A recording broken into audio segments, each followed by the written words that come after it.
You've probably heard a lot about how the weather and how different it's been this year, apparently, for some different reasons, and it's affected the growth of fruit and stuff. And I've just walked past this bush, and it just seems bizarre. So I'm just going to turn this round so you can see it. And it's just absolutely overlaid on fruit. It's absolutely full.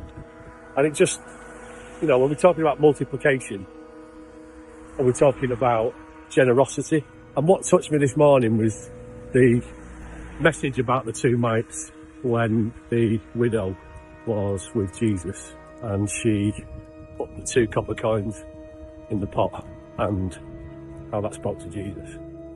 And the reason it touched me was because 2,500 years later, what that woman did still speaks to us. We don't know her name, but it made a massive impression on him, making a massive impression throughout the ages. But I realised actually it wasn't a small gesture, it was a huge gesture. It was what she had, it was everything that she had.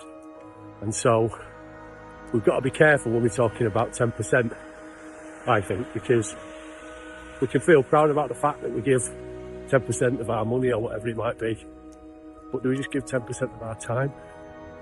Do we give 10% of our talents? It challenges me. I think that's what Hayley said this morning, wasn't it? You know, when you look at what time you spend doing different things and where you put your talents. And the other thing I thought about was, you know, the parable of the talents, we all know that. And the one that got the right telling off, it wasn't because he wasn't talented.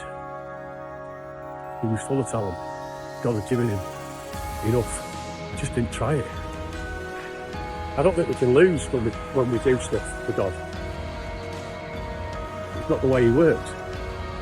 So the parable about the talent and him being afraid, well, if I lose it, what happens? It doesn't apply, does it? Like the tree back there. If we've got his spirit, if we've been pushed to do something that he's pushing us to do, it's because he trusts us to be able to do it. And we might not always get it right. We might mishear, we might have misunderstood, and we might make mistakes. But I think whatever we do with our time, our treasure or our talents, if we're listening to God, it can only prove fruitful.